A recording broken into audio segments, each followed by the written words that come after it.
If we can talk about the women's team, Chairman, for a while. A return to the top of the tree for them, but again, agony on the last day of the season. How do you reflect on what they did this season?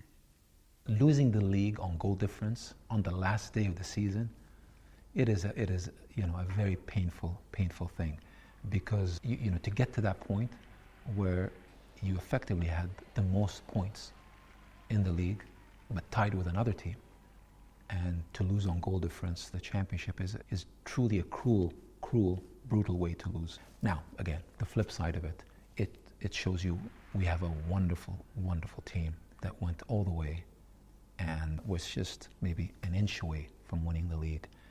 We have a great coach, a wonderful squad of players, very talented. So I think, again, great season, nothing to take away from this group. They've done a phenomenal season, and a cruel end, but a lot to be happy with, a lot to be proud of, and certainly sets us up nicely for next year. I'm going to mention, like I did with the men, a couple of players, I hope you don't mind, but Bunny Shaw, the Erling Haaland of the women's team, there are parallels there. A phenomenal goal scorer and a great season for her. The number of goals she scored, the contributions she has in both goals and assists, how she's become an integral part of the team and one of the best players of the league, I think it was great for the women's game. It's great for our women's team and our club, and we're delighted to have her. How do you think the women's game is progressing generally, and what are the next steps for City in that sphere? If you sit with my daughter right now and you ask her, who's your favorite player? She'll answer you, female or male. Great. But more importantly, if you ask my son the same question, he'll answer you in the same way, male or female. I think that shows you how this game has changed. Not 10 years ago, maybe 3 years ago. 3 years ago, if I had asked both of them, they would have answered you automatically naming a male player without even the follow-on question. I think that, for me, tells me everything about how this game is evolving. And there's a goodbye from the women's team. I think we can't go any further without mentioning Steph Houghton, who was there the day the team turned fully professional again 10 years ago. And has had a wonderful career, England captain, 100 and odd caps. Steph has been a tremendous leader for our club, for the team. She's one of the most decorated players in England. I think, nothing but great appreciation that we have towards Steph and her contributions to the club. Thank you, Steph, for everything you've done for us. And delighted that you will always be part of this club. You're a legend and a leader, and as this women's team and women's football continues to evolve, I think your role in it will never be forgotten, and we would like, of course, as always, to keep you, and she will be continuously part of the group. There's going to be a special mosaic for Steph in our new women's team training facility. That will be, again, unveiled soon. I'm very excited for Steph and, of course, for our women's team to have their new facilities. I'm sure everyone is delighted to hear that she's going to be honoured in that way. And part of that campus is the youth setup. So a two-part question really: how important is it for the ecosystem of City for everyone to still be in the same place at the sea? Crucial. I look back that decision many years ago to have one campus with everybody there. Men's team, women's team, academy, youth, everybody in one place, I think was unquestionably one of the best decisions we took. I think it creates what you have today, which is an ecosystem, an environment that is conducive for success and excellence, and I think the results are clear to see in every aspect of football at the CFA. So that leads me perfectly onto the FA Youth Cup. So the most visible of all trophies at that age group, if not a league, but a knockout. How pleased were you? Very pleased to win 4-0 at the final. 20,000 people attended that game. So we had 20,000 fans attend. I mean, that tells you everything. So another, I would say, very important trophy for us to have at the club. It shows our commitment, shows the talent we have, and we continue to develop at the club. I mean, you look at our record over the last 5, 6, 7, 10 years, it's pretty consistent in every age group. And that shows you we have, I think, a very, very strong system of talent development that continues to outperform in England. and in Europe. And we may see some of them, of course, in the USA this summer, pre-season tour. So how, again, a two-part question, how excited are you to be going back to the United States, and how excited will you be to see these youngsters given their chance, which Pep normally does on a pre-season tour? Very excited because we're the most watched football team in the United States. I mean, this is incredible. Today, you look at Manchester City competing with every other football team in the world. Today is the most watched team in the United States. That says it all. I think if you look at the top 10 football games watched this season in the United States, 6 of them had Manchester City. I could just move on to CFG now. There's only really one place we can start in terms of CFG, and that's Girona. What an achievement for them. 5 years ago, down the leagues, now about to play Champions League football. When you talk about a system and how the system works, and to many of the points we discussed earlier, I think Girona kind of personifies this group and how a club can be well managed to the point to substantially outperform. They have the 16th highest wage bill in La Liga, 16th out of 20. And they went head to head with Real Madrid and Barcelona till the end, and they finished third. And they made it to this Champions League for the first time in their history after coming from the second division just a couple of years ago. It is extraordinary, I think, in footballing terms, to achieve what they have achieved given what I've just described in La Liga with Real Madrid, Barcelona, Atletico Madrid, and the other big clubs in Spain having the 16th highest wage bill, so 15 teams ahead of them. And then to get to the Champions League qualification is incredible.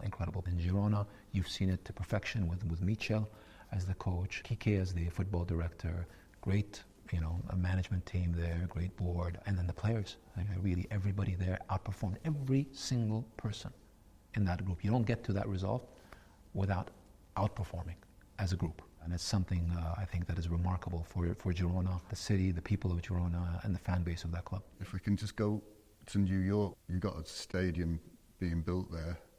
Obviously, we're finally.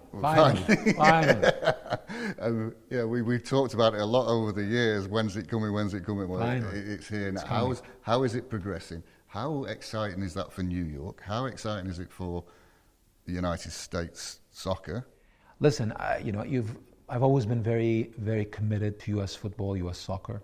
I think we've always been very committed to MLS, building New York City football team to what it is today. I think is a testament to that commitment. But we continue to be very committed to that. We've had a great partnership with the New York Yankees as our partners in New York City. It's a big investment, and it's an investment that's well justified for the fans. And playing in Yankee Stadium and Citi Field, while great for the last couple of years, is not a sustainable solution. The solution was always going to be a purpose-built football club for the team.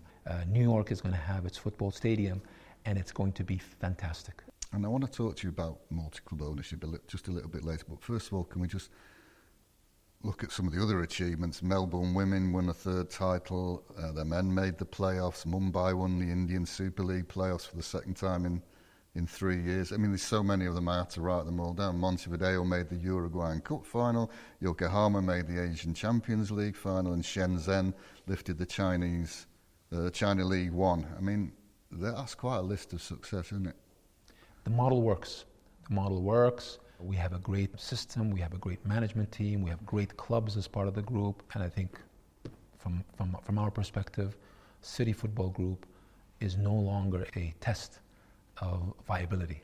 It's now a fully functional operating sports and entertainment machine that continues to grow from strength to strength and is sought after to be partnered from everywhere, east, west, north, south. I mean, this is where we are today. We are a premier. We are pioneers in what we've achieved, and I'm delighted for the group and our shareholders. Not all plain sailing, though.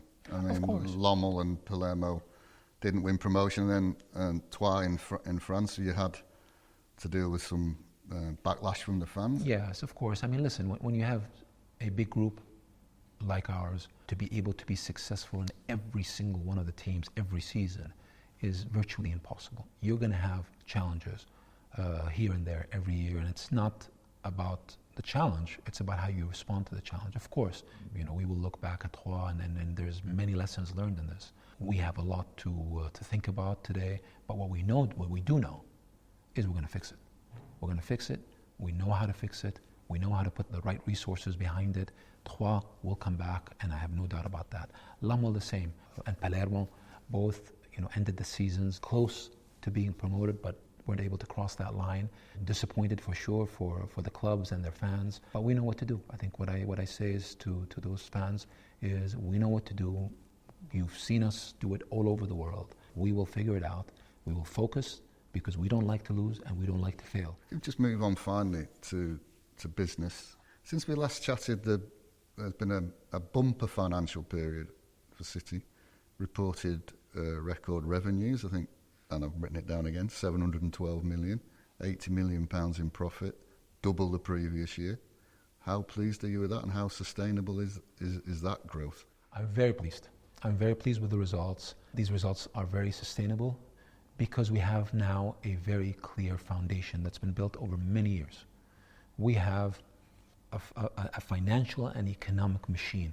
As long as we keep managing well and being prudent, that growth in terms of revenue, in terms of profitability, I think we're on a trajectory that's been there for years now and continues to go from strength to strength. Those revenues and profits are not taken away anywhere. They're being ploughed back and more into the business, into infrastructure, into facilities, into players. How do you see that progressing? Is that? Since day one, Sheikh Mansour, as the largest shareholder of the group, has been very focused on growth and value appreciation.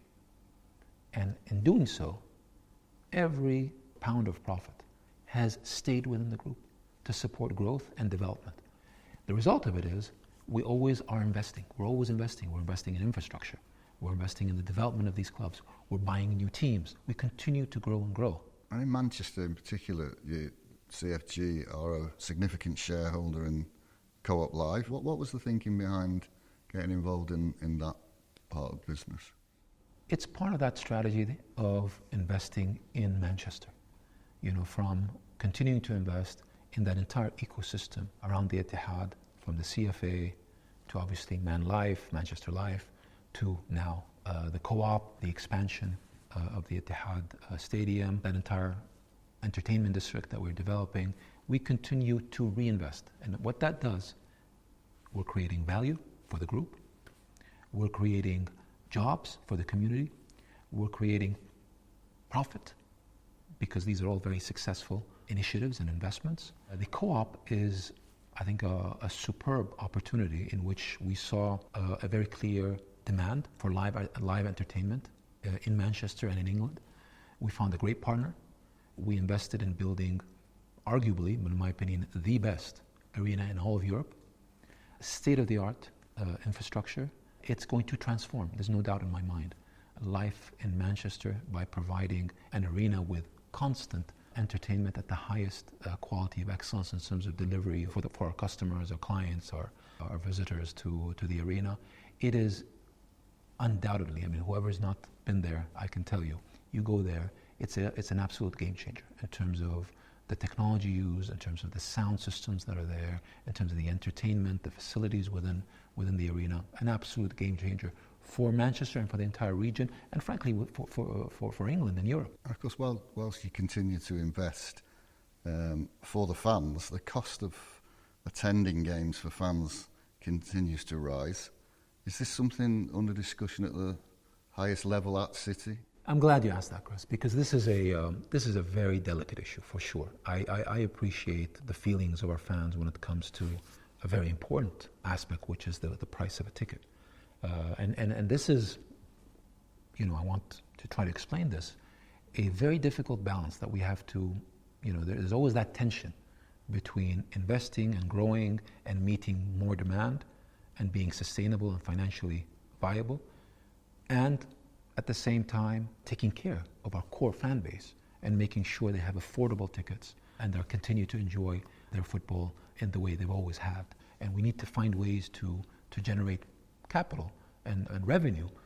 And by the way, every pound coming out from that revenue has been reinvested in the team and continues to reinvest in the team. So we have to, again, carefully tread, talking very closely, obviously, to our fan base to make sure that we're able to strike that balance in an appropriate way. So it's a balance, and I recognize some of our fans obviously are not satisfied on the pricing side of it. We have to find solutions for them. That is our job. We have to work this out, but we also have to grow, and we have to find the right commercial avenues for the club to continue to grow and to generate revenue, which inevitably then comes back to support the team and support the success that you've seen and that you will continue to see. You've had a lot of high-profile departures from behind the scenes in the past 12 months. I mean, how does that make you feel? Frankly? Yeah. Proud. It tells you we are very good at what we do at every level. When you see, and I use the word graduates, be it players at the academy level, be it players at the first team level, leave and go and have successful careers, to coaching staff, medical staff, physios, to senior executives that are being sought after from the best teams in the world. I think, if anything, that's a testament that we're on the right track. It confirms, A, that we're doing it right, B, the people see that we have a system, that we have great leadership, that we have great management, and a system that continues to produce talent at every level, in every aspect of the business of football, from coaching to playing to managing. You know, when you look at people, I mean, they get an offer for a great job at another club. I think, of course, you understand it's natural. People will take other challenges. But I think one thing that I will hopefully always feel is that when they leave with appreciation to the time they spent at the club. They leave with respect for how this club has helped them in their careers, and they'll always have, I think, a positive memory of the time we spent. We stay friends. I think that's important. So, I understand it. Of course, we're going to defend, and the people that we want to keep, we will do everything we can to keep. And sometimes we can't win them all, but it's the natural evolution. I mean, we started this chat on a high note, a happy note, winning 4 in a row. I think we've got to end it on a sad note, but happy in a certain sense. And there's this little statue there. I've been looking at it throughout this interview. We lost Francis Lee during the year, and we unveiled a statue to City's Holy Trinity, as it were, Belleley and Somerby. How pleased have you been with the reception, or how warmed have you been by the reception to the statue, and how important is that connection with the past? It's so important. I mean, this is the history of this club. It's a rich history. It's these 3 incredible players, but not just players, incredible people, and their contributions to this club and the history of that. So important to never forget that. And I think having this project come from concept, idea, to actually now being built, and then seeing how the people, the fans, have responded to this has been wonderful. Sheikh Mansour wanted to make sure that he supports the history of the club, and that it's a gift to the people of Manchester, to the fans of Manchester City, to the families of these 3 special individuals, and a constant reminder that this is a club with a rich history, and that we are custodians of this history, and that what we do in every aspect of our running of this club is in the best interest of everyone involved in this club in the city of Manchester. Francis, I had the pleasure of meeting him many times and seeing him over the years. I think his loss is tremendous, but hopefully this is a way for us all to remember Francis Lee and his greatness.